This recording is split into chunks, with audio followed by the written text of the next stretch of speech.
Selamat malam pemirsa, nama musisi Slank Abdi menjadi sorotan kita semua setelah ditunjuk menjadi komisaris PT Telkom. Ini bak durian runtuh kata orang, karena apa? Banyak pihak bertanya, jagonya musik tapi kok bisa jadi komisaris? Apakah memang betul kalau kita telusuri lebih dalam memiliki latar belakang organisasi, startup company, kemudian juga menjadi co-founder beberapa perusahaan digital. Kira-kira bisa diandalkan tidak? Atau jangan-jangan posisi komisaris ini hanya sebagai bentuk balas budi ketika waktu Pilpres 2019 mendukung Presiden Joko Widodo. Nanti kita akan ulas lebih dalam, Maria. Komisaris adalah orang-orang yang dipilih dan juga ditunjuk secara langsung untuk dapat mengawasi sebuah perusahaan ataupun organisasi. Bukan jabatan coba-coba, ini jabatan penting. Lantas seperti apa seharusnya sosok yang kemudian dianggap kompeten untuk mengisi jabatan-jabatan penting tersebut?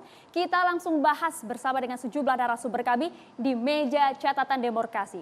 Kita sapa langsung, selamat malam Mbak Irma Suryadi, Komisaris Independen PT Pelindo I dan juga masih menjabat sebagai politisi Nasdem ya Mbak?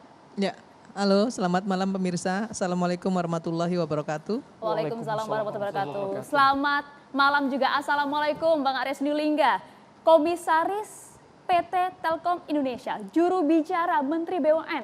Selamat Mas, baru saja kemarin Jumat ya?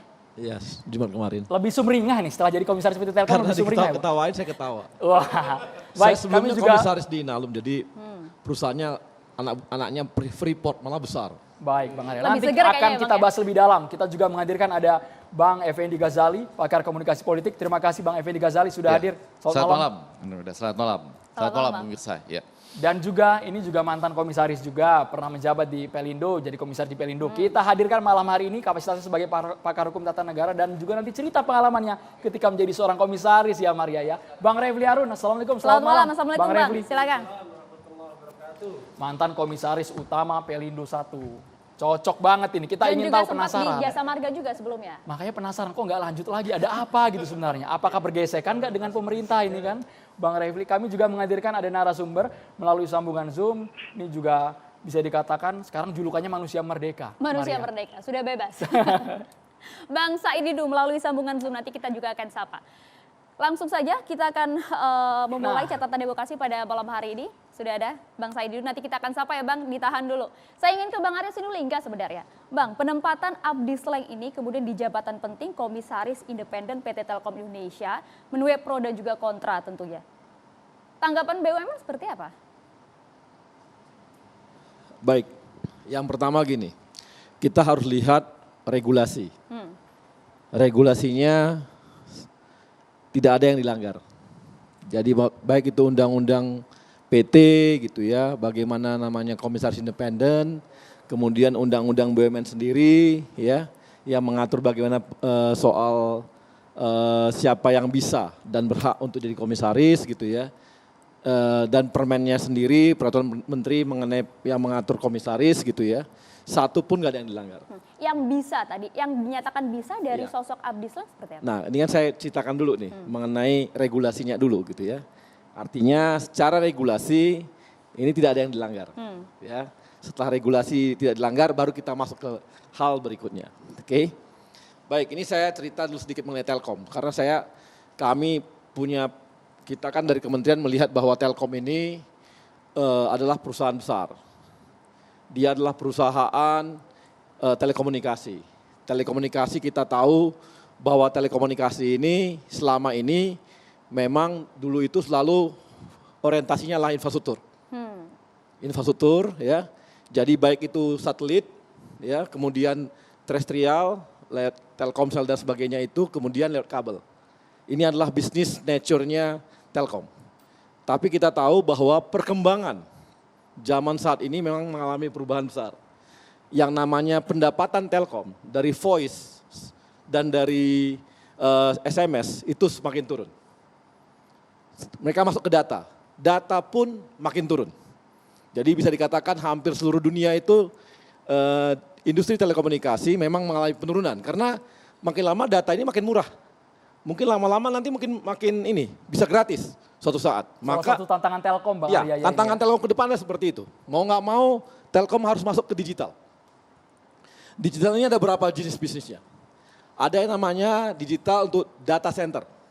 Ini seperti yang disewakan kepada Google dan sebagainya. Kemudian masuk lagi ke digital content.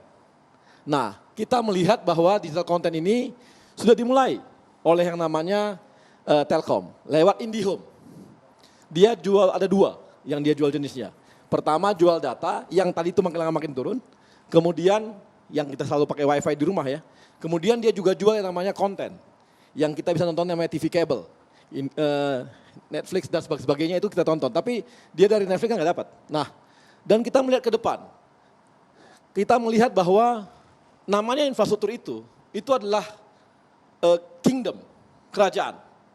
Jadi Telkom ini punya kerajaan. Tapi siapa rajanya? Kita tahu content is the king. Siapa raja di Telkom? Di telekomunikasi ini? Facebook, YouTube, konten yang diraja. Content is the king.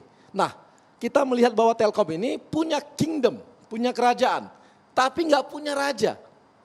Kerajaan dia diduduki oleh raja-raja lain gitu. Banyak raja-raja yang terjadi dan ini. Dan sekarang ke depan kita melihat bahwa ternyata teman-teman di konten pun juga berpikir hal yang sama. Mereka nggak mau lagi cuma punya kerajaan. Mereka nggak mau tergantung pada kerajaan. Kita ingat bahwa ada salah satu konten dari dunia masuk Indonesia kita tahan. Karena kita lihat bahwa ini secara bisnis nggak menguntungkan. Saya nggak perlu sebut, itu adalah salah satu yang jual film-film. Pernah tuh lama sekali nggak bisa masuk ke Telkom. Nah, ini karena apa? Mereka melihat bahwa, wah kalau gitu kita harus masuk infrastruktur. Sekarang Google masuk infrastruktur. Jangan heran, Google tuh mulai bikin yang namanya ada Google Balon. Dia masuk ke infrastruktur juga semua. Facebook pun masuk ke infrastruktur. Jadi sekarang ini yang content is the king itu, raja itu, pingin punya kerajaan juga. Supaya dia nggak punya ketergantungan terhadap yang namanya konten-konten tadi. Tapi SDM kan sudah ada sebenarnya Bang di Telkom, SDM yang mengurusi itu, yang pakar dalam soal itu. Sebentar dulu, kan tadi belum selesai saya. Nah, kemudian kita mulai bagi-bagi nih. Nah, tahun lalu kami hadirkan yang paham mengenai konten. Direktur, dia adalah founder, dirutnya Bukalapak. Kita masukkan sebagai direktur di Telkom. Nah, kita akhirnya butuh lagi orang-orang yang mengerti lagi yang di bidang komisarisnya. Yang paham mengenai dunia itu, industri itu. Nah, salah satunya yang kita lihat adalah Abdi Negara. Dia punya kemampuan di situ, dia tahu mengenai konten digital, khususnya untuk musik dan sebagainya. Secara itu dia paham. Kemudian itu satu. Yang kedua, Abdi ini adalah seniman yang tidak seniman ansih gitu. Dia tidak hanya sekedar pemain gitar atau pemain musik. Dia adalah seorang manajer yang memang bisa manajemenin banyak hal. Kita tahu banyak sekali panggung-panggung besar di Indonesia itu yang dia manajemenin. Kemudian dia juga punya perusahaan dan sebagainya. Jadi secara korporasi kita melihat bahwa dia tidak sekedar seniman. Orang tahu semua berapa banyak penyanyi, klub-klub, band-band dan sebagainya yang lahir dari tangannya kawan-kawan slang. Banyak banget. Banyak band-band di lokal di Indonesia ini dihadirkan oleh manajemen mereka. Dan mereka manajemenin semua seniman-seniman ini. Jadi kemampuan secara manajemennya oke. Dan kemudian pengetahuan mengenai digital, konten digitalnya juga oke. Makanya Abdi kita ambil sebagai komisaris di Telkom. Oke, kompetensinya dianggap tepat dan juga cocok berada di Telkom Indonesia. Ya. Ada pertanyaan, Ya. Bang Arya, dari para netizen melalui Twitter kami. Langsung masuk ya. Masih Sudah segmen pertama ada. udah banyak yang Sudah nanya ada nih ke dari narasumber ya. beberapa jam yang lalu. Kita akan tanyakan juga nih khusus untuk Bang Arya Sinulinga. Ya. Bang Arya, jika kemudian memang Bu Irma mungkin dan juga Mas Abdi bukan relawan Jokowi, apakah tetap akan dipilih jadi komisaris BUMN?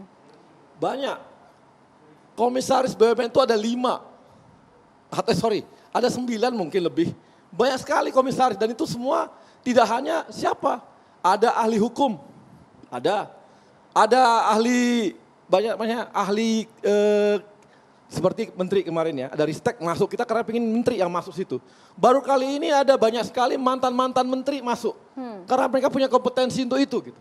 Mantan-mantan menteri kita masukkan sebagai bagian Yang dari juga komisaris. ternyata relawan Jokowi Ma'ruf Amin kemarin begitu ya Bang? Jangan dilihat dari situnya. tapi dilihat dari kemampuannya gitu. Tapi kan jelas Bang, mencolok Bang. Kemarin memprakarsai konser 2 jari mendukung Jokowi, kemudian juga berpartisipasi pada Asian Games. Kita ingat yang Asian Games kan jadi komisaris semua ini Bang, Erick Thohir. Kemudian Erick Thohir sekarang jadi Menteri Menterinya. BUMN. Erick Thohir jadi Menteri BUMN. Kemudian ada Wisnu Utama, kalau- ada Abdi. Maksud kami Kalau dia nama-nama nggak yang punya mencolok, kema- Bang kalau nggak Arya. punya kemampuan, Nama-nama yang mencolok, gini. nama-nama yang Gini mencolok. loh. Apakah porsinya lebih banyak relawannya atau kompetensinya, Bang Arya? Gini, kita harus melihat kayak Abdi gitu misalnya ya. Kalau dia mau atau sebagainya gitu. Kalau kita lihat lihat kompetensinya, harusnya sejak 2014 kita jadikan jadi komisaris. Bukan sekarang gitu. Kenapa baru sekarang? Lah, karena kita lihat butuh sekarang. Telekomunikasi kan butuhnya sekarang ini. Masalah konten ini gitu. Jadi gini, apakah salah orang yang dikenal oleh pemerintah dekat dengan penguasa menjadi komisaris kalau dia punya kemampuan? Kecuali kalau nggak punya kemampuan gitu. Ini punya kemampuan ya kita masukkan. Nggak ada salahnya.